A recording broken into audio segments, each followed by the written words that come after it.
Bonjour à tous, j'espère que vous allez très bien et que vous avez passé une très belle semaine. On se retrouve pour nos 3 cartes pour les énergies de la semaine du 6 au 12 mai. On ne s'est pas vu la semaine dernière puisque j'enseignais un second degré de Reiki.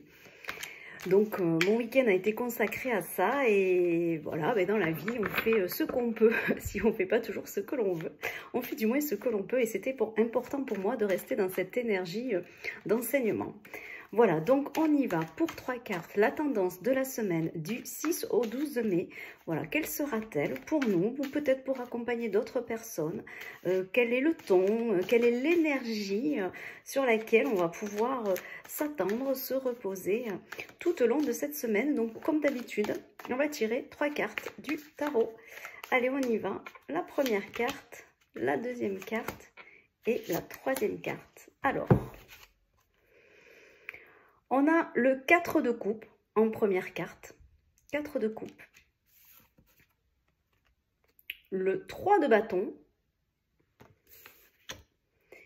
et le monde pour finir cette semaine. Alors, qu'est-ce que va venir nous dire le 4 de coupe? Donc le 4 de coupe, déjà, on est dans des énergies plutôt émotionnelles. La coupe, c'est le cœur. Alors le 4 de coupe, c'est un temps de repos, un temps de réflexion, un temps de repli sur soi par rapport à une situation, par rapport à par rapport à une situation sur laquelle on a du mal à se positionner. C'est je vais réfléchir pour voir en fait ce qui se passe pour moi. On nous montre là, il y a trois belles coupes qui se sont déjà passées, mais là on nous montre une 4e coupe et on n'est pas très sûr de vouloir la prendre. Donc c'est un moment aussi de tranquillité, de repli sur soi, parfois d'ennui. Alors voilà, en fonction de la semaine, on sait que c'est aussi ça peut être aussi un moment de répit et de vacances, de répit, de se reposer au niveau du cœur aussi. Voilà, donc deux options différentes pour démarrer cette semaine. Soit en fait on est dans un moment de répit, de repos, on prend des vacances émotionnelles, on se repose émotionnellement. Soit on prend aussi le temps d'intérioriser des choses au niveau ce qui concerne notre cœur et notre vie émotionnelle. Voilà, donc on démarre la semaine avec ce moment calme dans le cœur qui est nécessaire en fait. C'est pas forcément un choix que l'on fait parce qu'on en a besoin, dans le sens où c'est bon, maintenant je me repose, mais c'est une nécessité en fait, c'est quelque chose d'essentiel. Je ne sais pas si je suis très claire dans cette subtilité. C'est un choix du cœur, un repos pour notre cœur qui est essentiel en ce moment pour nous, vis-à-vis de la situation qu'on est en train de vivre ou vis-à-vis d'une situation qu'on a vécue ces derniers jours. Pourquoi faire? Pour repartir vers une autre vision. C'est-à-dire qu'on aura fait un choix puisqu'on est dans le 3 de bâton. Les bâtons, c'est le feu, c'est l'action.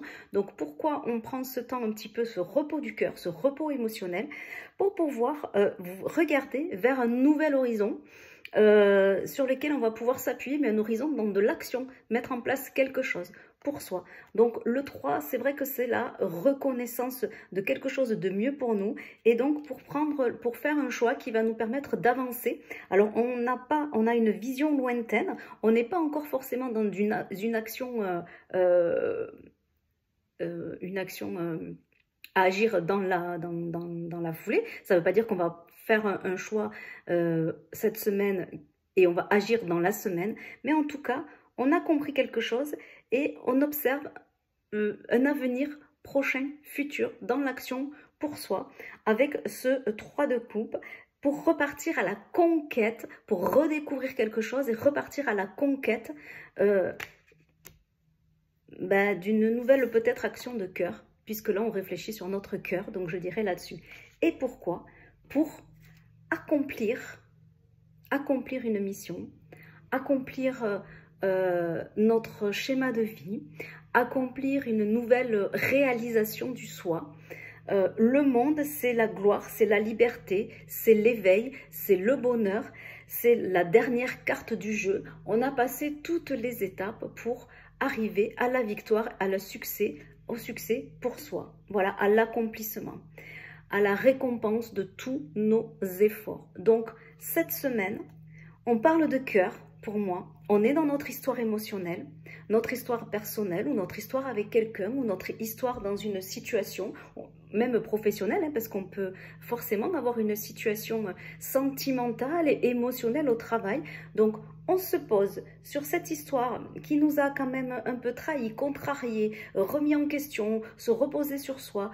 Voilà, on prend un temps de calme, de repos dans notre cœur pour avoir une nouvelle vision sur un avenir meilleur et vraiment avoir la récompense aussi de tous les efforts. Parce que là, avant ça, on a eu énormément d'efforts et on s'est énormément remis en question. Voilà pour cette semaine.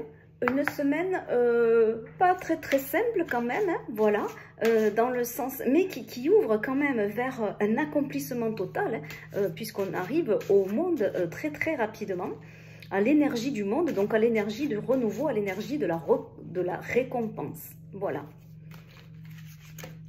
Allez, on y va pour compléter notre lecture de la semaine, pour voir sur quelle vertu, sur quelle sagesse on peut s'appuyer, soit pour continuer cette réalisation pour nous-mêmes, soit si bien sûr ça ne vous parle pas parce que le tirage ça ne parle pas à tout le monde et on n'est pas tous dans cette situation là, on va dire que ça c'est ce qu'il y a de plus prégnant, mais on peut aussi, si ça ne nous parle pas, s'appuyer juste sur la sagesse qui va venir compléter ce tirage. Donc on y va avec la carte des anges de l'Atlantide, pardon, les cartes des anges de l'Atlantide. On va voir sur quoi on peut continuer à se reposer ou compléter cette semaine. Sur l'équilibre. Parfait. L'archange Gabriel, le messager aussi, l'archange Gabriel. Donc, on va pouvoir se reposer sur une énergie d'équilibre, sur une énergie de « je sais donner, j'apprends à recevoir » ou « je sais recevoir et je vais apprendre à donner ». J'équilibre mon yin et mon yang, j'arrête d'être dans le feu de l'action yang, peut-être, et je vais plutôt être dans l'observation de l'action yin, ou vice-versa. J'arrête de trop réfléchir, j'arrête d'être de trop dans le laisser-faire aussi, hein, quelque chose où je me laisse un peu faire dans la situation, et je prends mon énergie yang pour passer à l'action, voir mon avenir et agir pleinement dans le monde, dans mon monde, dans ce qui est bon pour moi. Voilà, on trouve cette énergie d'équilibre, donc de juste milieu aussi, dans la voie du milieu qui est bonne pour nous. Voilà, mais écoutez, j'espère que tous ces éléments vous ont permis... voilà, vont vous permettre de vous accompagner tout au long de la semaine, mais vous permettre aussi certains messages, certains mots, d'avoir une action, une réaction aussi mentale qui vous fait comprendre aussi certaines choses dans la vie. Voilà, mais écoutez, je vous souhaite une très belle semaine, peut-être de vacances aussi pour beaucoup d'entre nous, et puis je vous dis à dimanche prochain. Bonne semaine, au revoir, bye bye.